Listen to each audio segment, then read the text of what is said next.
سننے لگ جائیں گے. ٹھیک. اسی طرح جمعہ کے دن ایک عمل اور کرنا ہے، اس کی فضیلت میں شامل ہے، بکثرت نبی اکرم صلی اللہ علیہ وسلم پہ درود بھیجنا ہے. کیا کرنا ہے؟ بکثرت نبی اکرم صلی اللہ علیہ وسلم پہ درود بھیجنا ہے جمعہ کے دن. بکثرت، بہت زیادہ انٹینسٹی بڑھانا ہے. عموماً تو ہم بھیجتے ہی ہیں، انٹینسٹی بہت ہائی کر دینا. کس دن؟ جمعہ کے دن ہائی کر دینا. ٹھیک ہے، بکثرت درود. ٹھیک.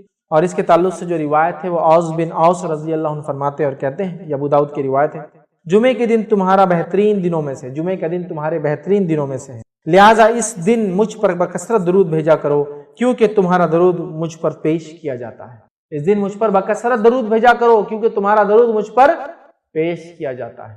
کیونکہ دوسری حدیث میں تفصیلی الفاظ ہیں کہ ایسے اللہ نے مقرب فرشتے رکھے ہیں، جب مجھ پر درود بھیجا تو اس کو جمع کر لیتے ہیں اور وہ مجھ پر پیش کرتے ہیں. غائب کی بات ہے، کچھ علماء لکھتے ہیں غائب میں پیش ہوتا ہے اور کچھ لکھتے ہیں روز قیامت وہ پیش کر دیں گے. یہ فزیکل پریزنس میں پیش ہونے والی بات نہیں ہے، لیکن چلیے آگے بڑھتے ہیں. تو مجھ پر پیش کیا تھا، تو خوب کثرت سے نبی اکرم صلی اللہ علیہ وسلم پہ ہم درود بھیجے.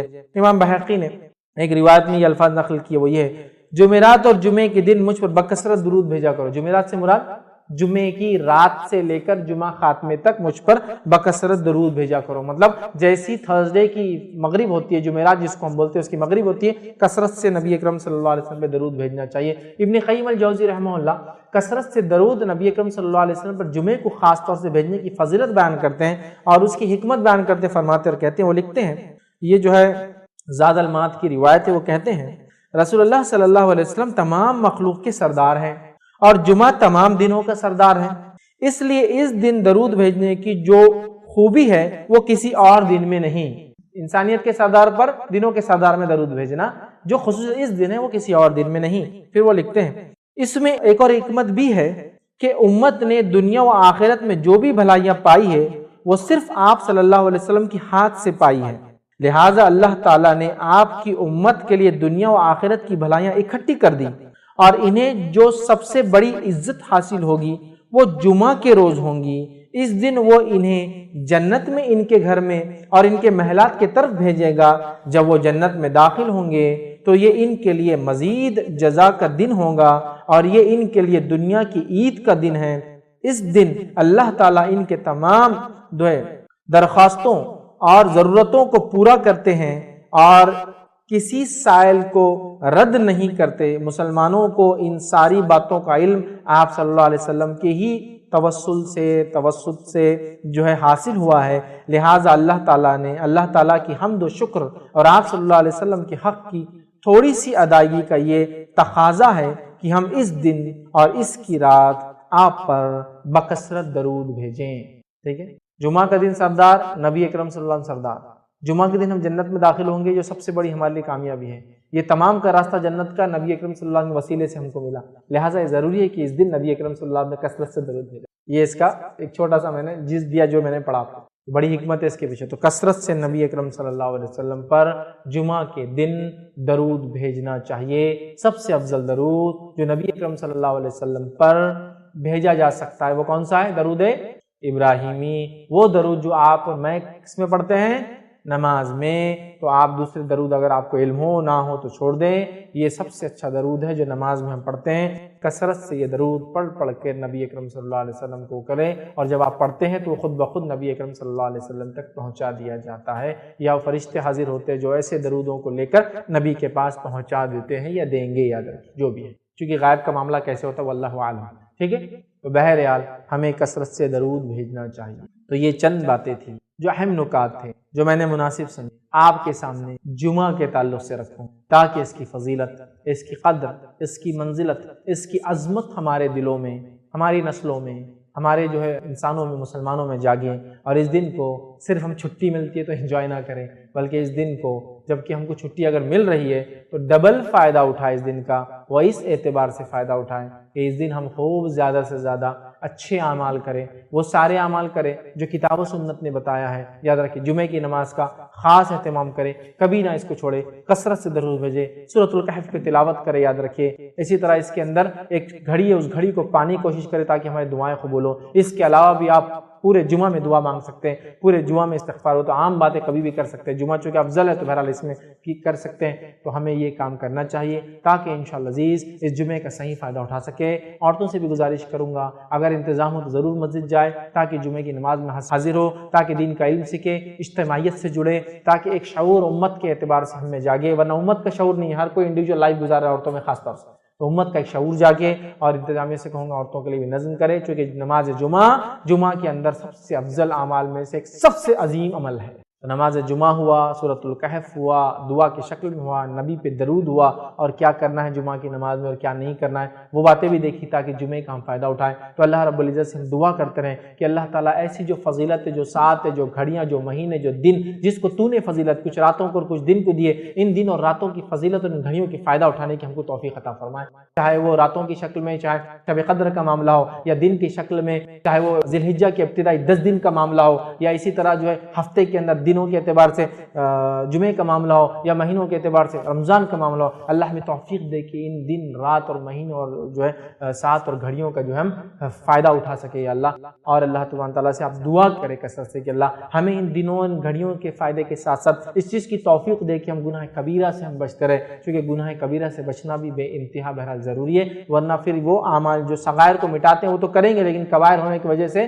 پھر یاد رکھیے صغیرہ بھی مٹتے نہیں ہیں، تو لہٰذا ہم اس سے بچتے رہیں۔ تو جمعہ کے دن کو غنیمت جانتے ہوئے اس کا ہم صحیح فائدہ اٹھائیں۔ اللہ سے آخر میں دعا کروں گا اللہ سبحانہ تعالیٰ ہم تمام کو جمعے کی فضیلت سمجھتے ہوئے اس کا صحیح فائدہ اٹھانے کی توفیق عطا فرمائے، ہم تمام کو جو ہے ایسی تمام چیزوں کی اللہ توفیق دے فائدہ اٹھانے کی جس کو تو نے خاص فضیلت بہرحال بخشی ہے، چاہے دنوں چاہے راتوں کے اعتبار سے، مہینے ہو یا گھڑیوں کے اعتبار سے ہو، ہم تمام کو جو ہے جمعے کی فضیلت اور عظمت سمجھ کے اس کا فائدہ اٹھانے کے ساتھ ساتھ اپنے اہل و عیال بچوں کو بھی اس کی اہمیت سمجھانے کی توفیق عطا فرمائے، کتاب و سنت کا سمجھنا اور عمل کرنا ہم پہ آسان کرے، جب تک ہمیں زندہ رکھے اسلام اور ایمان پر زندہ رکھے، خاتمہ ایمان پر ہو، وآخر دعوانا الحمدللہ ہم تمام مرد اور خواتین اس خطبہ جمعہ کے لیے جمع ہوئے انشاءاللہ عزیز۔ اس مختصر سے وقت میں جو عنوان ہم نے پچھلے جمعہ شروع کیا تھا، جس کی ابتدا کی تھی، اور اس میں ہم نے یہ دیکھنے کی کوشش کی تھی کہ وہ کون سے اعمال ہیں جن کے کرنے سے اللہ رب العزت ہمیں دنیا کی ایک اچھی زندگی، نعمتوں والی زندگی، بیماری سے نجات والی زندگی،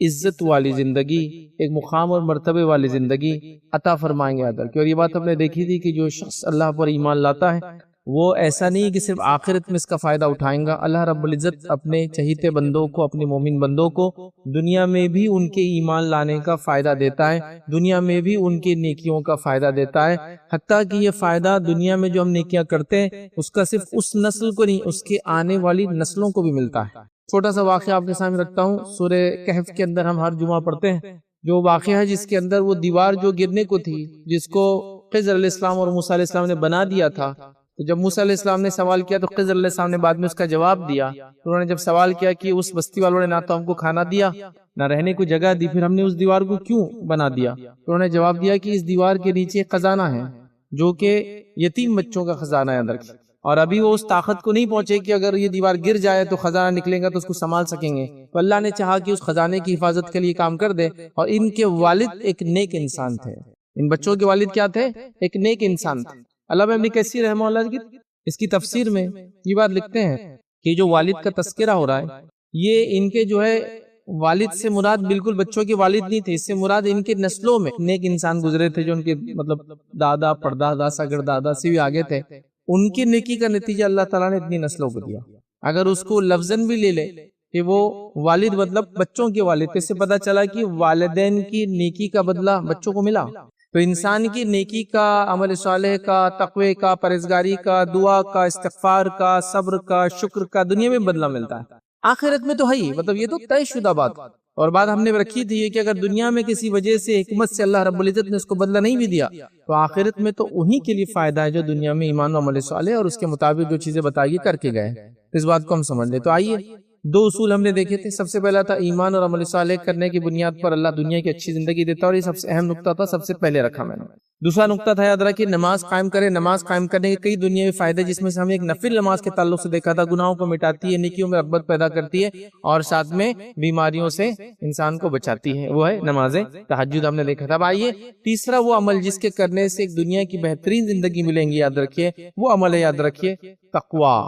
اور تقوی کی خصوصیت یاد رکھیے یہ ہے کہ یہ بے روزگاری سے، غربت سے، قرضوں کے بوجھ سے، بیماری سے، دنیا میں آئی ہوئی مشکلوں سے انسان کو نکال دیتا ہے۔ مطلب ہر نیکی کا ایک مخصوص وہ ہے کہ وہ کس اس میں آپ کو فائدہ دیتی ہے۔ تو یہ تقوی والی نیکی یاد رکھیں، ان فیلڈز میں آپ کو اور ہم کو فائدہ دیں گے، یاد رکھیں، یہ بڑی اہم چیز ہے یاد رکھیں۔ اور تقوی کا معنی کیا ہوتا ہے؟ تقوی کا معنی یہ ہے کہ اللہ کا خوف رکھنا اور بندے کو اللہ تعالیٰ کی نافرمانی اور حرام کام سے جو خوف روک لے، وہ تقوی ہے۔ تقوی کا معنی کیا ہے کہ اللہ کا ایسا خوف رکھنا کہ بندہ حرام کام سے، اللہ کی معصیت سے رک جائے، تو یہ ہو گیا تقوی۔ تو جو بے شخص اللہ کے ڈر سے، حرام کام سے، معصیت سے، گناہوں سے، برائی سے رک جاتا ہے، اس کو ہم کہیں گے متقی، تقوی والا، اور اسی کو کہتے ہیں تقوی۔ تو برائی سے رکنا، گناہوں سے رکنا، حرام کام سے رکنا، یہ تقوی ہے، یاد رکھیں۔ اگر ہم اللہ رب العزت ایک اچھی دنیا کی زندگی چاہتے ہیں اور ہم حرام کام کرتے ہیں، ہم اللہ کو ناراضگی والے کام کرتے ہیں اور دعائیں کر رہے ہیں، گڑ گڑا رہے ہیں کہ اللہ دنیا کی اچھی زندگی دے، تو یہ زندگی اچھی ملنے والی نہیں، یاد رکھیے۔ تقوی اختیار کرنا بے حد ہمارے لیے ضروری ہے۔ آئیے اللہ رب العزت قرآن میں کیا فرماتا ہے تقوی کے تعلق سے۔ ویسے تو کئی آیت ہیں تقوی کے تعلق سے، چند باتیں میں آج آپ کے سامنے رکھوں گا۔ اللہ فرماتا ہے سورہ طلاق سورہ نمبر 65 آیت نمبر 2 اور 3 2 and 3 میں اللہ فرماتا ہے اور کہتا ہے، اللہ کہتا ہے وَمَن يَتَّقِ اللَّهَ يَجْعَل لَّهُ مَخْرَجًا، کہ جو کوئی اللہ کا تقوی اختیار کرتا ہے، اللہ کے ڈر کی وجہ سے گناہ، معصیت اور حرام کاری کو چھوڑ دیتا ہے، یجعل لہ مخرجا، تو اللہ اس کے لیے تکلیفوں سے، دکھوں سے نکلنا، یا اللہ اس کے لیے نکلنا آسان کر دیتا ہے۔ پھر فرمایا وَيَرْزُقْهُ مِنْ حَيْثُ لَا يَحْتَسِبُ، اور ایسی جگہ سے روزی دیتا ہے جہاں سے اس نے سوچا بھی نہ ہوگا۔ اس لیے میں نے کہا کہ یہ بے روزگاری کی روزی ڈائریکٹ قرآن نے کہہ دیا کہ روزی ایسی جگہ سے دیں گا جہاں سے سوچا نہیں ہوگا۔ اب روزی کم ہے تو پھر قرض بھی ہو جاتے ہیں، اس لیے قرضوں سے نجات کا بھی طریقہ یہی ہو گیا۔ اب روزی میں کمی ہے، انکم میں کمی ہو گئی تو پھر بیماریاں آ جائے تو مصیبت پہ اور مصیبت آ جاتی ہو جاتا ہے۔ عبداللہ ابن عباس رضی اللہ عنہ اس کے تعلق سے فرماتا ہے کہ جو مخرجہ کا لفظ ہے، نکلنا آسان کرتا ہے، تو وہ لکھتے ہیں کہ دکھوں سے نکلنا، تکلیفوں سے نکلنا، بیماریوں سے نکلنا، مصیبت سے نکلنا آسان کر دیتا ہے۔ تو ایک تقوی ہے اور کئی اس کے، یا جس کو کہیں گے لا تعداد دنیاوی فائدے، یاد رکھیں۔ تو تقوی بڑی اہم چیز ہے، یاد رکھیں، ہمیں اس کو اختیار کرنے کی کوشش کرنا چاہیے۔ تقوی یہ ہے کہ اللہ کے ڈر سے ہم گناہ کو چھوڑے اور نیکی میں آگے بڑھتے چلے جائیں۔ تو بڑی اہم بات ہے۔ تو یہاں اللہ نے فرمایا کہ جو کوئی اللہ کا تقوی اختیار کرتا ہے، اللہ اس کے لیے نکلنا آسان کر دیتا ہے اور ایسی جگہ سے روزی دیتا ہے جہاں سے اس نے گمان بھی نہ کیا ہوگا۔ بہت ایک لمبا واقعہ ہے، چونکہ وقت نہیں، بس شارٹ میں واقعے کو رکھتا ہوں کہ نبی اکرم صلی اللہ علیہ وسلم کے زمانے میں ایک صحابی تھے، ان کو گرفتار کر لیا گیا۔ ان کے والدین اللہ کے رسول صلی اللہ علیہ وسلم کے پاس آئے تو اللہ کے رسول نے ان کو توبہ، استغفار اور تقوی اختیار کرنے کی نصیحت کی، اور اس کے بعد وہ والدین چلے گئے، انہوں نے یہ کام کیا۔ اور ان کا بیٹا جو گرفتار تھا وہ کہتے ہیں کہ میری بیڑیاں تھیں میرے پیروں میں، وہ بیڑیاں اچانک رات میں ٹوٹ گئی اور میں نے ایک جانور وہاں سے لیا، مطلب اونٹ ایک لیا، میں اس پہ سوار ہوا اور دوسرے اونٹ بھی اس اونٹ کے ساتھ میرے پیچھے چلنے لگے۔ پھر جب وہ مدینے واپس آئے، اپنے والدین سے ملاقات کی، والدین بڑے خوش ہو گئے، نبی اکرم صلی اللہ علیہ وسلم کی مسجد میں وہ گئے فجر کے بعد اور ان سے کہا کہ اللہ کے رسول ایسا میرے ساتھ ہوا اور اب یہ اونٹ بھی میرے ساتھ آ گئے، میں تو ایک اونٹ لے کر بھاگا تھا لیکن یہ دوسرے اونٹ بھی ساتھ میں آ گئے، یہ دوسرے جانور بھی ساتھ میں آ گئے۔ تو نبی اکرم صلی اللہ علیہ وسلم نے پھر یہ آیت پڑھی کہ جو اللہ کا تقوی اختیار کرتا ہے، اللہ اس کے لیے نکلنا آسان کرتا ہے اور ایسی جگہ سے روزی دیتا ہے جہاں سے اس نے گمان بھی نہ کیا ہوگا۔ کہا یہ اونٹ تمہارے ہیں۔ انہوں نے گمان بھی نہیں کیا تھا اس روزی کا، اور اونٹ ظاہر سی بات ہے ایک مہنگا جانور ہوتا ہے، یاد رکھیے، سستا نہیں ہوتا اس زمانے میں، کیونکہ انہوں نے بچنے کے لیے اس کو وہاں سے لے لیا تھا، یاد رکھیے، باڑے میں سے نکال لیا تھا، جہاں بھی تھا لے لیا تھا۔ ایسی جگہ سے اللہ نے ان کو روزی دی جہاں سے انہوں نے سوچا بھی نہیں تھا۔ ایک تو نجات دی، جس کو کہیں گے جیل سے ان کو آزادی مل گئی، اور دوسرا فائدہ یہ ہوا کہ روزی بھی ان کو مل گئی۔ تو اس ایک واقعے میں دونوں چیزیں ایک ساتھ مل گئی۔ تو لہٰذا ہر قسم کے دکھ، پریشانی، مصیبت، بیماری، قرض، غربت، سب سے نکلنے کا طریقہ ہے اللہ کا ہم ڈر اختیار کریں، حرام چیزوں کو چھوڑیں اور نیکی کی طرف بڑھتے چلے جائیں۔ لیکن بڑی افسوس کی بات ہے، ہم نافرمانی پہ اللہ کی نافرمانی کرتے چلے جا رہے ہیں اور اللہ سے امید پر امید بڑھاتے چلے جا رہے ہیں کہ اللہ اور ہم کو عطا فرمائیں گا۔ یہ نہیں ہو سکتا، یاد رکھیں۔ ہاں، اللہ رب العزت کچھ لوگوں کو چھوٹ کے طور پر، ڈھیل کے طور پر، وہ آزمائش کے لیے ان کو پھر عطا کر دیتا ہے، ان کی نافرمانی اور گناہ اور معصیت کے باوجود بھی، جیسا فرعون اس کی مثال ہے، حامان اس کا وزیر اس کی مثال ہے، اور کئی بڑے بڑے بادشاہ اور عرب کے سردار آپ صلی اللہ علیہ وسلم زمانے میں اس کی مثال ہے کہ اللہ نے ان کو نعمتیں دی تھی لیکن وہ ان کے لیے ڈھیل تھی، یاد رکھیں، مطلب وہ اللہ ان کو پکڑنے والا تھا۔ لیکن ایک مومن کے لیے یاد رکھیے وہ ایسا نہیں کر سکتا کہ نافرمانی بھی کرے اور اللہ سے اچھائی کی امید اور توقع بھی کرے۔ تو ہمیں نافرمانی والی، گناہ والی، معصیت والی زندگی سے پلٹنا ہے، تقوی کو اختیار کرنا ہے تاکہ دنیاوی فائدے میں اٹھائے۔ آئیے دوسری آیت سورہ طلاق کی آیت ہے، آیت نمبر 4 میں اللہ فرماتا ہے، کہتا ہے وَمَن يَتَّقِ اللَّهَ يَجْعَل لَّهُ مِنْ أَمْرِهِ يُسْرًا، اللہ فرماتا ہے جو شخص اللہ تعالیٰ کا ڈر اختیار کرتا ہے، تقوی اختیار کرتا ہے، اللہ اس کے لیے کام میں آسانیاں پیدا کر دیتا ہے، امری یسرا، اس کے کام میں آسانیاں پیدا کر دیتا ہے۔ تو اگر ہمارے کاموں میں مشکل ہے تو ہمیں اللہ کا تقوی اختیار کرنا چاہیے، چونکہ تقوی اختیار کرنے کے نتیجے میں اللہ ہمارے کاموں میں آسانیاں پیدا کر دیتا ہے۔ یاد رکھیں، یہ بڑی اہم چیز ہے، یاد رکھیں، یہ بڑی اہم چیز ہے۔ لیکن یہاں جہاں بھی ہم یہ نکات اور پوائنٹس کو دیکھ رہے ہیں اور آگے بھی دیکھیں گے انشاءاللہ، تو ان میں ایک چیز کہ آپ ضرور یاد رکھیے کہ نبی اکرم صلی اللہ علیہ وسلم کی سنت تھی، جب آپ کسی چیز کی کوشش کرتے، ٹھیک ہے، مطلب دعا بھی چالو ہے اور کوشش بھی چالو ہے، تو جب ہم تقوی اختیار کریں تو کوششوں کو نہیں چھوڑنا ہے۔ مطلب اس کا یہ ہرگز معنی نہیں کہ گھر میں جانماز ڈال کے بس وہاں بیٹھ جاؤں اور میں نے تقوی اختیار کر لیا، اب دنیا کو میں کمانے نہیں جاؤں گا، نہیں، وہ آپ اس کے لیے نکلنا ہے، اس کے لیے۔ تو ان تمام کے اندر انسانی کوشش ہمیشہ شامل ہے، سوائے اس کے کہ انسان ایسا مجبور ہو جائے کہ انسانی کوششوں سے کچھ ہو نہیں سکتا، تو پھر ایک الگ بات ہے کہ وہ صرف دعا کا سہارا لیں گے۔ جیسے وہ 3 لوگ جو گفا میں چلے گئے تھے اور پتھر آ کے گر گیا، اب وہ تینوں دھکا بھی دیتے وہ نہیں ہلنے والا تھا، تو تب تو انہوں نے صرف اللہ رب العزت سے وسیلہ لیا اور دعا کی۔ لیکن عام حالت میں آپ کو اور مجھے کوشش کے ساتھ یہ سب چیزوں کو بھی کرنا ہے، تو تقوی اختیار کرنے کی بات ہو رہی ہے، ٹھیک ہے۔ تو اس کا یہ نہیں کہ دنیا داری چھوڑ دینا، چونکہ ایک تصور آتا ہے دنیا چھوڑ دو تو تقوی آ جائیں گا، دنیا چھوڑ دو تو ہم نیک انسان۔ دنیا ویسا نہیں ہے، دنیا میں رہتے ہوئے حلال کام کرتے ہوئے یہ تمام چیزیں کرتے ہوئے اس چیزوں کو اختیار کرنا ہے، تو لہٰذا تقوی ہمیں اختیار کرنا ہے۔ دنیا کی بہترین زندگی ہم کو عطا ہوں گی اور آخرت میں انشاءاللہ عزیز یہ تقوی ہماری نجات کا باعث اور ذریعہ بنیں گا، یاد رکھیے۔ تو تقوی بڑی اہم چیز ہے، یاد رکھیے، اس کو ہم اپنانے کی جو ہے کوشش کریں اور ہر قسم کے نیکیوں کرنے کو، ہر قسم کے گناہوں سے بچنے کی کوشش کریں، چونکہ گناہوں کی ایک صفت ہے، یاد رکھیے، چاہے چھوٹے ہو چاہے بڑے ہو، یہ چنگاریوں کی مانند ہے۔ جیسے آپ کہیں گے چھوٹے چھوٹے گناہ تو مجھ سے ہو رہے ہیں، لیکن یہ چنگاریوں کی مانند، جب ایک ایک چنگاری جا کے جمع ہونا شروع ہو جائیں گی تو ایک بڑی آگ بن جاتی تھوڑے دن بعد، یاد رکھیے۔ تو لہٰذا ہم گناہوں سے، معصیت سے اپنے آپ کو بچائے، تقوی اور اس کو اردو زبان میں بولتے پرہیزگاری اختیار کرے۔ پرہیزگاری احتیاط کرنا چیزوں سے، حرام کام سے بچنا، معصیت سے بچنا اور نیکی کی طرف رغبت پانا۔ آئیے چوتھا اصول جس کو اپنانے سے دنیا کی ایک بہترین زندگی انشاءاللہ اللہ رب العزت ہم کو عطا کریں گے، یاد رکھیے، وہ چوتھا اصول ہے توبہ اور استغفار۔ توبہ اور استغفار، یاد رکھیے، یہ ایک بہترین ذریعہ ہے دنیا کی اچھی زندگی پانے کا، کیونکہ ہر انسان جو دنیا میں آئے اس سے خطائیں، غلطیاں، لرزشیں، کوتاہیاں، گناہ، معصیت، چھوٹے گناہ، بڑے گناہ ہوتے ہیں، لہٰذا ان گناہوں کو وائپ آؤٹ کرنے، ختم کرنے، مٹانے کے لیے اللہ نے جو ذریعہ دیا اس کو کہیں گے ہم توبہ اور استغفار ہے۔ توبہ کا مطلب یہ ہے کہ میں گناہوں سے معافی مانگتا ہوں اللہ سے اور اپنی روش کو بدلتا ہوں۔ توبہ کا معنی ہے پلٹنا، عام زبان میں یو ٹرن لے لینا۔ آپ ایسے جا رہے تھے، اب آپ نے پلٹ گئے، مطلب آپ گناہ کے راستے پہ تھے، آپ پلٹ کے پھر اللہ کی طرف آنا شروع ہو گئے، تو یہ توبہ ہے۔ اور استغفار مانا ہے اپنے گناہوں کے لیے معافی مانگنا۔ ویسے دونوں ایک ساتھ استعمال ہوتے توبہ اور استغفار، لیکن دونوں کے معنی میں فرق ہے۔ ایک میں زندگی کو پلٹنا، روش کو چینج کرنا، اور دوسرے کا معنی ہے معافی مانگنا جو گناہ ہو چکے ہیں۔ تو توبہ اور استغفار، میں نے راستہ بھی بدلا، اللہ کی طرف رجوع بھی کیا، پلٹ بھی کیا، اور اپنے گناہوں کے لیے معافی بھی میں مانگتا ہوں، ٹھیک ہے۔ تو توبہ اور استغفار یہ بڑا اہم ٹول ہے، اہم ذریعہ، یاد رکھیے، اللہ رب العزت سے بہت ساری دنیا کی بہترین زندگی حاصل کرنے کا، چیزیں حاصل کرنے کا، اور آخرت میں یاد رکھیے نجات پانے کا، یاد رکھیے۔ لیکن توبہ اور استغفار کا بھی ہمارا معاملہ یہ ہے، اس کو بھی ہم نے کھلواڑ بنا دیا۔ نبی اکرم صلی اللہ علیہ وسلم کے تعلق سے آتا ہے کہ آپ ایک مجلس میں 70 مرتبہ توبہ کرتے ہوئے، کچھ روایت میں آتا 100 مرتبہ توبہ یا استغفار کے الفاظ ایک مجلس میں پڑھتے ہوئے نبی اکرم صلی اللہ علیہ وسلم کو سنا گیا۔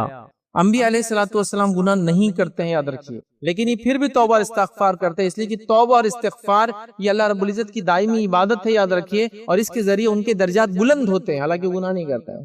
ہم گناہ کرنے کے باوجود بھی یاد رکھیے توبہ اور استغفار ہمارے پاس غائب ہے، بلکہ توبہ اور استغفار کو ہم نے مذاق کا موضوع بنا دیا۔ اگر کوئی انسان استغفار پڑھ لے، دوسرا پوچھتا کہاں ہے، مطلب کیا دیکھا مجھے بھی تو بتا، تاکہ مجھے بھی تو موقع ملے استغفار پڑھنے کا، تو وہ کہاں ہی پوچھ رہا ہے اس، مطلب تو نے گناہ کیا، تو نے گناہ کی کوئی چیز دیکھی، تو نے کچھ معصیت دیکھی اور مجھے نہیں بتایا تو نے، تو اس کا استغفار سے یہ ایکٹیو ہو جا رہا ہے کہ کہاں ہے، تو ہم نے یہ کر دیا، یاد رکھ، مطلب ہم نے کیا کیا، توبہ استغفار کو مذاق سمجھ لیا، یاد رکھ، جبکہ یہ بڑی اہم چیز ہے، یاد رکھ۔ کون سا انسان ہے جو گناہ نہیں کرتا یا جس سے گناہ نہیں ہوتے، یاد رکھ، سب سے ہوتے، یاد رکھ۔ اللہ کے رسول صلی اللہ علیہ وسلم نے بات بیان کر دی کہ کل بنی آدم خطا، تمام آدم کی اولاد خطا کار، گناہ گار ہے، وہ خیر الخطائین التوابون، ان میں اچھے لوگ، نیک لوگ وہ ہے جو توبہ کر لیتے ہیں۔ تو یہ بڑی اہم چیز، یاد رکھ، سب سے ہوتا ہے، یاد رکھ۔ انبیاء سے لرزشیں ہوتی، یاد رکھ، خطائیں ہوتی، یاد رکھ، چوک ہو جاتی، یاد رکھ، اور عام انسانوں سے ہم تو خطائیں، چوک، لرزشوں کے علاوہ بھی گناہ، معصیت اور کبائر تک ہم پہنچ جاتے، یاد رکھ۔ تو لہٰذا ہمیں توبہ کا راستہ اپنانا ہے۔ توبہ کوئی ایسی چیز نہیں ہے کہ انسان بیٹھے پھر نماز پڑھے پھر نماز کے بعد لیفٹ دیکھے کوئی دیکھ رہا تو نہیں، پھر رائٹ دیکھے کوئی دیکھ رہا، اور جلدی جلدی ہاتھ اٹھائے اور ایسا گالوں پہ ہوتا نا توبہ توبہ، وہ علامتی طور سے شاید بچوں کو سکھاتے ہوئے کسی زمانے میں، وہ ایک وہی بن گیا، چلن بن گیا. تو توبہ والے تو گالوں کو دونوں طرف ہاتھ لگا رہے، اور اس میں بھی کسی نے دیکھ لیا تو ہاتھوں کو نیچے کر دینا، مطلب وہ بھی سمجھ رہے نا. تو یہ ایک سسٹم بن گیا، توبہ ایک صرف علامت بن گئی نہیں. توبہ کے پیچھے سب سے پہلے ایک دل میں ندامت ہوتی ہے کہ مجھ سے خطا اور غلطی ہوئی، پھر وہ ندامت کے بعد اللہ رب العزت سے انسان توبہ کرتا ہے. اور توبہ کے کنڈیشن میں یہ ہے کہ پھر انسان اس عمل کو پھر دوبارہ دہراتا نہیں. یاد رکھیں یہ سب چیزیں شامل ہے کہ نادم ہونا، اللہ سے توبہ کرنا، اس عمل کو دوبارہ نہ دہرانا، اور انسانوں کے ساتھ کوئی خطا اور غلطی کی تھی تو اس معاملے میں انسانوں سے معافی مانگنا، یہ سب سو کرنا ہے. یاد رکھیں تو لہٰذا ہمیں چاہیے کہ ہم توبہ اور استغفار کو اپنا ٹول بنائیں. یہ بہت مفید چیز ہے. یاد رکھیں ایک اللہ رب العزت کی نعمت ہے کہ اپنی خطاؤں کو مٹانے کو ہم کو دیا گیا. جیسے کہ ایک انسان ایک رجسٹر میں کوئی چیز لکھتا ہے، اب اس سے غلطیاں ہوتی ہیں، اب وہ پریشان ہوتا ہے کہ غلطیوں کا کیا سلوشن ہے. تو کوئی کہے کہ یہ لیجئے اریزر، ربر، اس سے آپ چیزوں کو مٹا کے پھر سے لکھ سکتے ہیں. تو اس کے لیے تو ایک خوشی کی بات ہے کہ اب میری خطائیں اور جو غلطیاں لکھنے میں ہو رہی تھی مجھے موقع ہے اس کو صحیح کرنے کا، اصلاح کرنے کا. لیکن یہ بھی غلط فہمی امت مسلمہ کو ہے کہ خطائیں اور معاصی جو توبہ ہے، وہ توبہ کو وہ لائسنس ٹو سن سمجھتے ہیں، مطلب گناہ کرنے کا ایک ذریعہ مل گیا، مطلب توبہ ہے مطلب گناہ کرنا چاہیے، جبکہ وہ گناہ جو ہو جائے اس کو معافی لینے کا ذریعہ تھا. ہم نے سمجھا کہ گناہ کرنے کا ذریعہ تو غلطی کرو اور مٹاتے جاؤ، غلطی کرو، غلطی ہو جائے تو اس سے مٹ جائیں گی، مٹا سکتے ہیں، لیکن ہم نے اسے غلطی کرنے کا ذریعہ سمجھ لیا. جتنی باتیں توبہ کے تعلق سے آتی ہے کہ فلاں کی اللہ نے توبہ قبول لی، فلاں کی اللہ نے توبہ قبول کر لی، ان واقعات کو ہم سمجھتے ہیں یہ گناہ کرنے کی دعوت ہے میرے لیے. تو ایسا نہ کرے، اور جو گناہ ہم سے ہوتے ہیں، جو معصیتیں ہوتی ہے، اس کو ہم توبہ کرے. اللہ رب العزت قرآن میں فرماتا ہے اور کہتا ہے سورہ شورى سورہ نمبر 42 آیت نمبر 30، 42 نمبر کا سورہ آیت نمبر 30 میں اللہ فرماتا ہے اور کہتا ہے وَمَا أَصَابَكُم مِّن مُّصِيبَةٍ فَبِمَا كَسَبَتْ أَيْدِيكُمْ وَيَعْفُو عَن كَثِيرٍ. اللہ فرماتا ہے اور کہتا ہے اور تمہیں جو مصیبت آتی ہے وہ تمہارے اپنے کرتوتوں کا نتیجہ ہوتی ہے، یا کرتوتوں کے سبب آتی ہے، اور تمہارے بہت سارے گناہ تو ہم ایسے ہی درگزر کر دیتے ہیں. مطلب اللہ ہمارے ہر گناہ پہ پکڑ نہیں کرتا، اگر ویسا کر لے تو شاید ہمارا چلنا پھرنا بھی مشکل ہو جائے. تو اللہ کہہ رہا ہے کہ جو مصیبت تم پر آتی ہے تمہارے ہاتھوں کا، تمہارے ہاتھوں کی کمائی ہے، جو تم نے کیا اس کا نتیجہ ہے. اس کے باوجود کہ اللہ تعالیٰ تمہاری ہر چیز سے پکڑ نہیں کرتا، بہت سارے گناہ تو یوں ہی معاف کر دیتا ہے. اور صغائر کا معاملہ ایسا ہی ہے. صغائر جو صغیرہ گناہ ہے یہ نیکیاں کرنے سے مٹ جاتے ہیں. حدیث میں جو آتے ہیں نا، ایک نماز سے دوسری نماز، ایک جمعہ سے دوسرا جمعہ، ایک رمضان سے دوسرا رمضان، جب انسان نیکی کرتا ہے تو اس کے بیچ کے گناہ معاف ہوتے دھلتے ہیں. تو یہ سب صغیرہ گناہ ہوتے ہیں. کبیرہ نہیں، کبیرہ گناہ کے لیے توبہ لازم ہوتی ہے. اللہ فرما رہا ہے کئی گناہ تو اللہ تمہارے ایسے ہی معاف کر دیتا ہے، لیکن جو کچھ مصیبت تم کو آ رہی ہے تمہارے ہاتھوں کی کرتوت ہے. اور صحابہ میں سے بہت سارے صحابہ کو دیکھا گیا جب بھی کوئی مصیبت اور پریشانی آتی فوراً سوچتے کہاں خطا ہوئی مجھ سے، مطلب میری کیا غلطی تھی جس کے نتیجے میرا بزنس ڈوب گیا. کیونکہ اللہ نے فرمایا کوئی مصیبت تم پہ نہیں آتی مگر تمہارے ہاتھوں کی کرتوت ہے، جو تم نے بھیجا ہے اسی کا نتیجہ ہے. اور آج انسان یاد رکھے کیسے بدعمالیوں کو اللہ کی طرف بھیج رہے ہیں، کتنے گناہ اور معصیت کے ہم کام کر رہے ہیں، پھر نتیجے میں وہی چیز ہم پر لوٹ کر واپس آ رہی. یاد رکھیے تو لہٰذا توبہ کو اپنا ایک ذریعہ بنائیں اللہ کو راضی کرنے کا، اپنے گناہوں سے معافی کا، اللہ کے سامنے گڑگڑانا آہو بکا کرنے کا. تو ہم توبہ اور استغفار کو لازم جانے. یاد رکھیے آئیے رب العزت کیا فرماتا ہے، توبہ دنیا کی بہترین زندگی کیسا دیتا ہے. چونکہ ٹاپک ہمارا دنیا میں کیسے اس کا فائدہ ہوتا ہے، تو آئیے توبہ کے دنیا میں کیا فائدے ہیں وہ فائدے دیکھنے کے لیے ہم چلتے ہیں نوح علیہ الصلوۃ والسلام کے پاس. اور نوح علیہ الصلوۃ والسلام سورہ نوح کے اندر سورہ نمبر 71 آیت نمبر 10 to 12 10 11 12 میں اللہ رب العزت نوح علیہ الصلوۃ والسلام کا قول جو انہوں نے اپنی قوم کو دعوت دی تھی اس قول کو رکھتا ہے. کیا وہ کہتے اپنی قوم کو، وہ کہتے اور کہتے قُلْتُ اسْتَغْفِرُوا رَبَّكُمْ إِنَّهُ كَانَ غَفَّارًا. اے میری قوم تو اللہ کے سامنے استغفار کرو، تم اس کو معاف کرنے والا پاؤں گے. تو نوح علیہ الصلوۃ والسلام اپنی قوم سے کہہ رہے اے قوم اللہ سے استغفار کر، اپنے گناہ کی معافی، مطلب ایمان کو لاؤ اور گناہ کی معافی مانگو. چونکہ ایمان لانا کنڈیشن ہے، ایمان کے بغیر توبہ نہیں. یاد رکھیے ٹھیک ہے. اے میری قوم تم اللہ سے استغفار کرو، تم اس کو معاف کرنے والا پاؤں گے. یرسل السماء علیکم مدرارا. اور اگر تم اللہ سے توبہ و استغفار کرو گے تو فائدہ کیا ہوگا، تمہیں اللہ تعالیٰ آسمان سے موسلادھار بارش برسائیں گا. پہلا دنیاوی فائدہ یرسل السماء علیکم مدرارا کہ اللہ تعالیٰ تمہارے لیے یاد رکھیے آسمان سے موسلادھار بارش کو برسائیں گا اگر تم توبہ کرو گے استغفار کرو گے. تو پہلا فائدہ وَيُمْدِدْكُمْ بِأَمْوَالٍ وَبَنِينَ. اور تم کو مال میں اور لڑکوں میں بڑھا دیں گا، یا مال میں اور اولاد میں بڑھا دیں گا. دوسرا فائدہ تیسرا فائدہ دونوں ایک ہی آیت میں آ رہے، مال بھی بڑھ جائیں گا، اولاد بھی بڑھ جائیں گی۔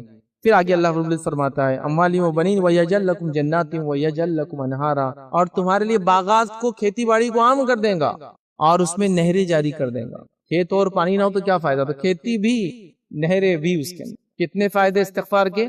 5 فائدے آ رہے ہیں 3 آیتوں کے اندر۔ کیا میری قوم اللہ سے تم توبہ کرو تم اس کو معاف کرنے والا پاؤں گے۔ سب سے پہلا فائدہ تم کو آسمان سے موسلادھار بارش برسائیں گا۔ آدمی کتنا بھی ایڈوانس ہو جائے ٹیکنالوجی میں اور سائنس میں، سب چیزوں میں، آج بھی اس کو ترقی کے لیے آسمان کی طرف ہی دیکھنا پڑتا ہے، کیونکہ بارش ہوں تو پورا سسٹم پھر اکنامیکل چلتا ہے۔ بارش نہ ہو تو کہیں بھی آپ دنیا میں رہے، آپ کا تعلق تو IT سے، میرے بارش سے کیا لینا دینا کہ بارش ہوں گی تو میرے چپس اگیں گے اور میرا نہیں ہے۔ لیکن بارش کا اثر آپ کی سیلری پہ پڑ جاتا ہے، بارش کا اثر مہنگائی پہ پڑ جاتا ہے، بارش کا اثر ماحول میں آپ کو سمجھ میں آیا تھا، لائٹ جانا چالو ہو گئی، سبزیاں مہنگی ہونا چالو ہو گئی، فلاں چیز کے دام بڑھ گئے، سروس چارجز بڑھ گئے، تنخواہیں کم، چونکہ اب کچھ روزگار نہیں، چونکہ لوگ سافٹ ویئر خرید رہے نہیں آپ کا، تو پانی، بارش، آسمان کی طرف آج بھی انسان کو دیکھنا پڑتا ہے۔ بہت سارے نوجوان بچے ہوتے ہیں جب بڑے بات کرتے ہیں بارش نہیں ہوئی فلاں، تو ان کو ریلیشن سمجھ میں نہیں آتا ہے۔ بارش ہوں گی تو زمین میں اگیں گا، زمین سے جو چیز اگتے اسی سے ساری دنیا آج بھی چلتی ہے۔ تو پہلا فائدہ تم کو دیں گا استغفار کا، آسمان سے موسلادھار، وہ بارش جو بینیفیشل ہے، فائدے مند بارش ہے، کیونکہ بارش کا زیادہ ہونا بھی آپ جانتے ہیں کیا کرتی ہے، تو نہیں، بہترین بارش کو تمہارے لیے برسائیں گا۔ دوسرا فائدہ کیا دیں گا تمہیں، وَيُمْدِدْكُمْ بِأَمْوَالٍ وَبَنِينَ، مال میں تمہیں بڑھا دیں گا۔ دیکھیے استغفار کی بات ہو رہی ہے اور یہاں دنیا مال، سیدھا مال کا لفظ ہے، تمہیں مال میں بڑھا دیں گا۔ حالانکہ یہاں رزق بھی کہہ سکتے ہیں، رزق میں ساری چیزیں، لیکن یہاں مخصوص ہے مال میں تمہیں بڑھا دیں گا، ٹھیک ہے۔ مال اور دولت ہم بولتے ہیں عام زبان میں، لیکن مال کیش اینڈ کرنسی ہے، دولت اسٹیٹ کو بولتے ہیں، زمین کو بولتے ہیں اور جائیداد کو بولتے ہیں، تو مال میں تم کو بڑھا دیں گا۔ اور آپ سب جانتے ہیں کیش کیا ہے، اس سے ساری دنیا میں چیزیں آپ لے سکتے ہیں، اور اولاد میں تم کو بڑھا دیں گا، اضافہ کر دیں گا، ٹھیک ہے۔ پھر آگے فرمائیں اور تمہیں باغات عطا فرمائیں گا اور اس میں نہریں جاری کر دیں گا، چونکہ باغ ہونا لیکن اس میں پانی ہونا بھی ضروری ہے۔ یہ ساری فیسلٹی بولیں گے صرف توبہ کرنے کے نتیجے میں، استغفار کرنے کے نتیجے میں۔ حسن بصری رحمۃ اللہ علیہ موجود ہے اور ان کے ساتھ ان کے اسٹوڈنٹس بیٹھے ہیں، ایک شخص آ کر کہتا ہے کہ ہمارے پاس بارش نہیں ہو رہی، ہم کیا کریں؟ تو کہا جاؤ استغفار کرو۔ دوسرا ایک تھوڑی دیر بعد سائل آیا، اس نے آگے سوال کیا مجھے اولاد نہیں، میں کیا کروں؟ تو کہا جاؤ استغفار کرو۔ تیسرا شخص آیا اور کہا کہ میرے باغات میں کمی ہو چکی، کیا کروں؟ تو کہا جاؤ استغفار کرو۔ کسی نے آگے کمپلین کی مال کی، تو کہا جاؤ استغفار کرو۔ تو شاگرد نے بعد میں پوچھا کہ شیخ 4-5 لوگ آئے، الگ الگ سوالات کیے، آپ کا جواب ایک ہی تھا، استغفار کرو استغفار کرو استغفار کرو۔ تو آپ نے پھر یہ آیت پڑھی جو نوح علیہ السلام اپنی قوم سے گئے، سب کا وہی مسئلہ تھا، کہا بارش نہیں ہو رہی تو کہا استغفار کرو۔ کیا فرمایا نوح علیہ السلام نے؟ استغفار کرو گے بارش برسائیں گا، اولاد اور مال میں اضافہ کریں گا۔ ایک کو اولاد نہیں تھی، وہ شخص آگے کہہ رہا ہے مجھے اولاد نہیں، کیا کروں؟ تو کہا استغفار کرو، اللہ سے توبہ کرو، اللہ تعالیٰ اولاد دیں گا تمہیں، چونکہ یہاں بتایا گیا استغفار کرو گے تو بارش، استغفار کرو گے تو مال، استغفار کریں گے تو اولاد، استغفار کریں گے تو باغات، استغفار کرو گے تو نہریں۔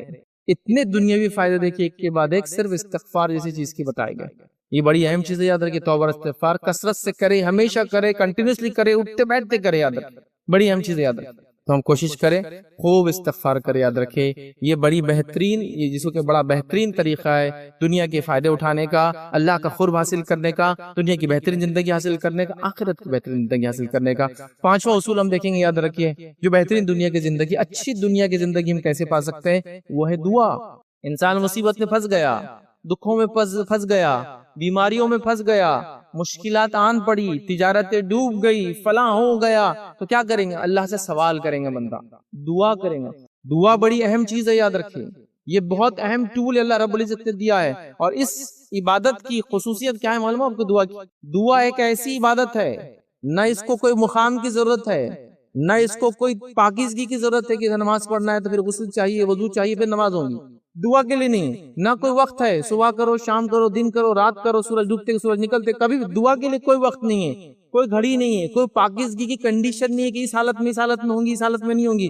دعا ایک ایسا ٹول ہے، کبھی بھی، کہیں بھی، کسی بھی حال میں اور کوئی بھی کر سکتا ہے، حتیٰ کہ اللہ رب العزت کافروں کی بھی سنتا ہے، سب کی سنتا ہے، یہ عبادت میں سب کی سنتا ہے، کافروں کی دعائیں کون سنتا ہے؟ اللہ ہی سنتا ہے، حتیٰ کہ اللہ رب العزت جانوروں کی بھی دعا سنتا ہے، اللہ ہی سنتا ہے، جانور بھی دعا کرتے ہیں۔ بڑا مشہور واقعہ ہے، سلیمان علیہ السلام اپنے لاؤ لشکر کو لے کر چلے اور نماز استسقاء، بارش نہیں ہوئی تھی، نماز استسقاء کے لیے چلے، ایک مقام پہ جانے کے بعد آپ نے اپنے لشکر سے کہا کہ ابھی واپس جانا ہے، تو لوگوں نے کہا اللہ کے نبی ابھی تو دعا ہوئی نہیں، نماز استسقاء نہیں ہوئی، پھر آپ کیوں کہہ رہے ہیں؟ تو کہا جب ہم راستے سے جا رہے تھے میں نے ایک چوٹی کو دیکھا جو پیٹ کے بل لیٹی تھی اور ہاتھ آسمان کی طرف نے اٹھائی تھی، اللہ سے دعا کر رہی تھی، اللہ نے اس کی دعا قبول کر لی۔ ہمیں نماز استسقاء کی ضرورت نہیں ہے، اس کی دعا قبول ہوگی، اللہ نے سن لیا اس کی دعا۔ تو اللہ رب العزت تو چوٹیوں کی بھی سنتا ہے ہمیں، اور اللہ تعالیٰ سب کی سیدھے سنتا ہے۔ اس چوٹی کو کسی وسیلے کی ضرورت نہیں پڑی کہ اللہ وہ سلیمان کے وسیلے سے جا رہے، وہ موجود ہے اور وہ دعا کر رہی ہے اللہ سے سیدھے، اور اللہ رب العزت اس کی سن رہا ہے۔ تو اللہ تعالیٰ سب کی سنتا ہے۔ دعائیں کیجئے، کثرت سے دعائیں کیجئے۔ ہمارے پاس دعاؤں کا معاملہ یہ ہے کہ دعاؤں کو ہم اسپیئر ویل سمجھتے ہیں۔ گاڑی چلاتے ہیں نا تو ایک ایکسٹرا ٹائر ہوتا ہے، گاڑی اسٹیپنی بولتے ہیں اس کو، اسپیئر ویل ہوتا ہے، جو جب گاڑی پنکچر ہو جاتی ہے، خراب ہوتا ہے ایک ٹائر تو آپ لگاتے ہیں، تو ہم سمجھتے ہیں دعائیں اسپیئر ویل ہے۔ کبھی ضرورت پڑ جائے، صاحب ایگزام آ گئے تو دعا چالو، بیماری آ گئی دعا چالو، بزنس ڈاؤن جا رہا تو دعا چالو، خطائیں گناہیں ہو گئے تو پھر دعا چالو کہ اللہ معاف کر دے۔ تو دعائیں کو ہم جس کو ہم اسٹیپ نہیں سمجھتے، اسپیئر ویل سمجھتے ہیں، کبھی کبھار وہ لگیں گی۔ جبکہ آپ جانیے، سمجھیے اس بات کو، دعا جو ہے اسپیئر ویل نہیں ہے، دعا اسٹیئرنگ ویل ہے آپ کا۔ کار اس کے بغیر چل ہی نہیں سکتی، کار میں بیٹھ کے اس کو پکڑنا پڑتا ہے۔ اسٹیئرنگ ویل ہوتا ہے نا، وہ بھی ایک ویل ہے، اسپیئر ویل بھی ہے۔ اسپیئر ویل کبھی کام آتا ہے، اسٹیئرنگ ویل کے بغیر تو گاڑی چلتی نہیں۔ تو دعا آپ کا زندگی کا اسپیئر ویل نہیں ہے، اسٹیپنی نہیں ہے، وہ آپ کا اسٹیئرنگ ویل ہے۔ وہ ہر بار، ہر جگہ، ہر کام سے پہلے، ہر کام کے دوران، ہر کام کے بعد، حتیٰ کہ انبیاء نے بھی کام سے پہلے، کام کے دوران، کام کے بعد، ہر جگہ دعائیں، کثرت سے دعائیں۔ دعا کا معمول عام کر دیجئے، دینے کا، اللہ سے کرنے کا ایک مزاج ہونا چاہیے قومی کہ ہم دعائیں کریں، اور جو ثابت شدہ چیز ہے یاد رکھیں اس میں وہ کرے۔ تو دعائیں کثرت سے کریں۔ جامع ترمذی کی روایت ہے، نبی اکرم صلی اللہ علیہ وسلم فرماتے ہیں، بے شک اللہ تعالیٰ حیا کرنے والا ہے اور نہایت مہربان ہے، اور کوئی آدمی جب اس کی طرف ہاتھ بلند کرتا ہے تو اسے حیا آتی ہے کہ وہ انہیں خالی اور ناکام واپس لوٹا دے۔ مطلب اللہ تعالیٰ بہت باحیا ذات ہے، جب اس کا بندہ اس سے دعا کرتا ہے تو اللہ کو حیا آتی ہے کہ اس کو بغیر دیے کیسے لوٹاؤں میں۔ بس مانگنا آنا ہمارے لیے کنڈیشن ہے، وہ دینے بیٹھا ہے، ہم کو مانگنا نہیں آ رہا ہے نا۔ مطلب گناہ پہ اڑے ہوئے ہیں، توبہ بھی چالو ہے اور دعا بھی چالو ہے، تو گناہ تو چھوڑ بندے، پھر آگے کی چیز ہوں گی نا۔ مطلب آپ ایک ٹرین پہ لٹکے ہیں، کوئی آدمی اس کو بچانے کے لیے آپ کو کھینچنا چاہتا ہے، آپ ٹرین کو بھی نہیں چھوڑتے ہیں، وہ تو چل رہی ہے، آپ ادھر بھی نہیں آ رہے، کیا کریں گا پھر انسان؟ تو ویسا حال ہے، گناہ چھوٹتے نہیں ہیں اور یہاں دعائیں بھی چالو ہے، نہیں ہوں گا ویسا۔ تو اس کی کنڈیشنز ہیں، ان کنڈیشنز کو پورا کیجئے، اللہ تعالیٰ کو حیا آتی ہے لوگوں کو واپس لوٹانے میں۔ اللہ جو ہے بہت باحیا ذات ہے، اس کو پسند نہیں کہ اس کے بندہ اس کے بعد آ کے مانگے اور اللہ اس کو واپس ایسی لوٹا دے، وہ دینا چاہتا ہے۔ اب آئیے، بہت سارے لوگوں کے سوال ہوتا ہے اللہ دعائیں نہیں سنتا ہے، اس کا جواب بھی ایک حدیث سے ہم لیتے ہیں، اللہ سنتا ہے، سب کی سنتا ہے، بس فرق اتنا ہے کہ 3 شکلوں میں سنتا ہے۔ اللہ سنتا ہے، سب کی سنتا ہے، کتنی شکلیں، کتنی صورتوں میں قبول کرتا ہے؟ 3 صورتوں میں آپ کی دعائیں قبول ہوتی ہے۔ آئیے الگ الگ روایتیں، جامع ترمذی کے اندر کچھ الفاظ آتے ہیں، آدھا الادب المفرد کے اندر ایک روایت ہے اس کے اندر بھی ہے، تو کئی روایتوں کے اندر 3 کی باتیں آتی ہیں، تینوں کو ایک ساتھ رکھ رہا ہوں آپ کے سامنے، 2-3 روایتوں کو۔ اللہ کے رسول صلی اللہ علیہ وسلم فرماتے اور کہتے ہیں کہ کوئی مسلمان جب کوئی ایسی دعا کرتا ہے جس میں گناہ اور خطا رحمی نہیں ہوتی، مطلب خطا رحمی اور گناہ کی دعا نہیں کرنا چاہیے، وہ قبول نہیں ہوتی ہے، ٹھیک؟ تو اگر ویسی دعا نہیں ہے کہ رشتہ توڑنے کی دعا اور گناہ کی دعا اگر نہیں ہے، خطا رحمی نہیں ہے، تو اللہ تعالیٰ اسے 3 میں سے ایک چیز ضرور قبول کرتا ہے۔ مطلب 3 میں سے کوئی ایک شکل میں یہ دعا قبول ہوتی ہی ہے، ٹھیک ہے؟ پہلی شکل کیا ہے؟ اللہ اس دعا کو جلد سے جلد قبول کر لیتا ہے، مطلب جو مانگا وہ دے دیا گیا، جو مانگا دے دیا گیا۔ جلد سے جلد قبول کا معنی ہے اے اللہ مجھے گاڑی چاہیے، مل گئی، اے اللہ تجارت بڑھا دے، بڑھ گئی، اے اللہ اولاد چاہیے، مل گئی، جو مانگا وہ قبول کر لیا گیا۔ دوسرا آپشن فرماتے اور کہتے ہیں، دوسرا یہ ہے، ٹھیک ہے، وہ یہ ہے کہ اسے ذخیرہ آخرت بنا دیا جاتا ہے۔ اللہ دعا کو قبول کرتا ہے لیکن بدلہ دنیا میں نہیں دیتا ہے، ذخیرہ آخرت بنا دیتا ہے، مطلب اس کو آخرت کے لیے اٹھا کے رکھ دیتا ہے۔ مطلب آپ کو اب نام اعمال میں نیکی کی شکل میں وہ دعا ملنے والی ہے، تو جو مانگا دنیا میں مل گیا، جو مانگا وہ نہیں ملا لیکن آخرت میں اس کا بدلہ ملے گا، دوسری شکل۔ اور تیسری شکل یہ فرماتے اللہ کے رسول فرماتے یا اس جیسی کوئی مصیبت اس سے دور کر دیتا ہے، مطلب جتنی دعا مانگا تھا وہ دعا قبول نہیں کر کے اس کے برابر کوئی مصیبت کو اللہ ٹال دیتا ہے۔ تو دعا مانگی میں نے اللہ سے، اللہ نے دعا سیدھے قبول کر لی، دعا مانگی میں نے اللہ سے، اللہ نے دعا نہیں قبول کر کے دوسری شکل میں قبول کی کہ میری اتنی کوئی مصیبت کو ٹال دیا جتنی دعا میں نے مانگی تھی، اور تیسرا مجھے آخرت میں اس کا بدلہ ملے گا۔ تو بتائیے دعا راگا کہاں جاتی ہے؟ جو لوگ کہتے ہیں اللہ نہیں سنتا، اللہ سنتا ہے، اللہ سیدھے سنتا ہے اور ہر دعا کو سنتا ہے سوائے خطا رحمی کی اور گناہ اور معصیت کی دعا اگر نہ ہو تو اللہ سب کی سنتا ہے، انسانوں کی سنتا ہے، جنوں کی سنتا ہے، جانوروں کی سنتا ہے، یاد رکھیے مومنوں کی سنتا ہے، کافروں کی سنتا ہے، مردوں کی سنتا ہے، عورتوں کی سنتا ہے، بدکاروں کی سنتا ہے، نیکوکاروں کی سنتا ہے، سب کی سنتا ہے، حتیٰ کہ شیطان بھی جانتا تھا اللہ سیدھے سنتا ہے اور گناہ گاروں کی بھی سنتا ہے۔ اس نے بھی تو اللہ سے دعا کی تھی نا، جب اللہ تعالیٰ نے اس کو جنت سے نکالا تو کیا کیا؟ اس نے اللہ سے دعا کی، اے اللہ مجھے مہلت اور چھوٹ دی جائے، کب تک؟ دوبارہ ان کے اٹھائے جانے تک۔ اس نے ہی نہیں کہا کہ اللہ مجھے آدم کے وسیلے سے مجھے چھوٹ دی جائے، وہ جانتا تھا اللہ سنتا ہے اور سیدھے سنتا ہے۔ تو سب سے زیادہ گناہ گار ذات ہے وہ بھی، مطلب شیطان، وہ بھی اللہ سے مانگ رہا ہے، سیدھے مانگ رہا ہے، اللہ اس کو دے رہا ہے۔ دیکھیے اللہ، شیطان جو ہے وہ اللہ کی توحید کو بہت اچھے سے جانتا ہے، یاد رکھیے، اور وہ شرک اس نے کیا نہیں، کرواتا ہے الگ بات ہے، گناہ معصیت کرواتا ہے لیکن شرک کبھی کیا نہیں اس نے، کیونکہ وہ جانتا ہے رب کیا ہے، ٹھیک ہے؟ تو لہٰذا اس بات کو ہم سمجھے کہ شیطان نے بھی سیدھے مانگے، اللہ نے قبول کی، جانور بھی مانگ رہے اللہ قبول کر، کافر مانگ رہے اللہ قبول کر رہا ہے، لہٰذا ہم بھی مانگے، سیدھے مانگے، اللہ سے مانگے، اللہ تعالیٰ قبول کرتا ہے، یاد رکھیے۔ اور اللہ رب العزت قرآن میں فرماتا ہے، سورہ بقرہ سورہ نمبر 2 آیت نمبر 186 میں اللہ فرماتا ہے، کہتا ہے وَإِذَا سَأَلَكَ عِبَادِي عَنِّي فَإِنِّي قَرِيبٌ اُوجِبُ دَعْوَةَ الدَّاعِ إِذَا دَعَانِ، اللہ فرماتا ہے، کہتا ہے اور میرے بندے آپ سے میرے تعلق سے پوچھتے ہیں تو میں ان کے قریب ہوں، کوئی دعا کرنے والا جب مجھے پکارتا ہے تو میں اس کی دعا کو قبول کرتا ہوں۔ میرے بندے میرے بارے میں پوچھتے ہیں تو کہو کہ میں ان سے قریب ہوں اور ان کی دعاؤں کو سنتا ہوں۔ لیکن آپ یاد رکھیے جو آیت ہے اس طرح کی، وَإِذَا سَأَلَكَ عِبَادِي، میرے بندے پوچھتے ہیں، یہ پہلی بات نہیں، قرآن میں سے کئی جگہ سورہ بقرہ میں ہے کہ یہ آپ سے کہتے ہیں، وَيَسْأَلُونَكَ عَنِ الرُّوحِ، یہ پوچھتے ہیں تم سے روح کیا ہے، کس جگہ وَيَسْأَلُونَكَ عَنِ الْمَحِيضِ، یہ پوچھتے ہیں تم سے حیض کے بارے میں کیا ہے، وَيَسْأَلُونَكَ، سوالات ہے تو وہاں ہمیشہ جواب تھا قل کہہ دیجئے، قل الروح من امرکم، کہہ دو کہ روح میرے رب کا حکم ہے، ٹھیک ہے؟ تو اسی طرح وَيَسْأَلُونَكَ عَنِ الْمَحِيضِ، وہ پوچھتے تم سے محیض کے بارے میں، قل کہہ دو کہ یہ جو ہے ناپاکی ہے، اذیت مطلب ایذا دینے والی چیز ہے، اس طرح سے آیت چل دی قل۔ لیکن اس میں یاد رکھیے وہی ہوا، وَإِذَا سَأَلَكَ عِبَادِي، میرے بندے انی میرے بارے میں پوچھتے ہیں، قل نہیں ہے اس کے اندر، انی قریب، سیدھا مطلب دوسرے سوال میں اللہ کے رسول کو بولا گیا آپ کہیے میں قریب، میں یہ، آپ کہیے فلاں ہے، لیکن جب یہ کہا کہ میرے بندے میرے بارے میں سوال کرتے ہیں تو یہ نہیں کہا آپ کہیے انی قریب، وہاں سمجھ رہے نا آپ، وہ قل کا لفظ بھی نہیں ہے وہاں، مطلب ہر جگہ دوسری جگہ سوال میں اے نبی کہہ دو، اے نبی یہ سوال کرتے آپ کہہ دو، آپ کہہ دو، یہاں آپ کہہ دو نہیں، حال ترجمے میں یہی لکھا جاتا ہے کہہ دو، یہاں موجود نہیں عربی کے اندر، مطلب یہاں اللہ نے سیدھا کہا میں ان سے قریب ہوں، اتنا قریب کہ مجھے یہ بھی کہنے کی ضرورت نہیں کہ نبی آپ کہہ دو کہ میں قریب ہوں، کیا انی قریب، میں ان سے قریب ہوں اور ان کی دعاؤں کو سنتا ہوں جب بھی وہ مجھے پکارتے ہیں، تو بس پکارو۔ سب سے بہترین ایام اللہ کو پکارنے کب ہے؟ آدھی رات کو پکارو، مطلب وہ جو سحر کا وقت ہے، بارش ہوتے وقت پکارو اللہ کو، یہ قبول ہونے والا وقت ہے، اذان سے لے کر اقامت کے بیچ میں پکارو، جمعہ کے دن عصر سے مغرب کے بیچ میں پکارو، ہے نا، تو یہ سب اوقات ہے جس میں دعائیں جلدی قبول ہوتی ہیں، تو بہرحال ہمیں پکارنا چاہیے، یاد رکھیے۔ اور اللہ کے رسول صلی اللہ علیہ وسلم، صحیح مسلم کی بڑی مشہور روایت ہے جس پہ ہم بات ختم کریں گے، جس میں اللہ کے رسول صلی اللہ علیہ وسلم فرمایا کہ اللہ رب العزت فرماتا اور کہتا ہے کوئی ہے جو مجھے ہر رات، جب رات کا آخری پہر سحر کا وقت ہوتا ہے تو اللہ آواز دیتا ہے، کیا کوئی ہے جو مجھ سے دعا مانگے میں اس کی دعا قبول کروں، اور کیا کوئی ہے جو مجھ سے سوال کرے میں اس کے سوال کو پورا کروں، کیا کوئی ہے جو مجھ سے گناہوں سے معافی مانگے اور میں اس کو معاف کروں۔ یہ رات کے آخری پہر میں ہر روز یہ ندا آواز لگائی جاتی ہے، تو ڈیلی یہ چیز ہو رہی ہے کہ اللہ آواز لگا رہا ہے مجھ سے مانگو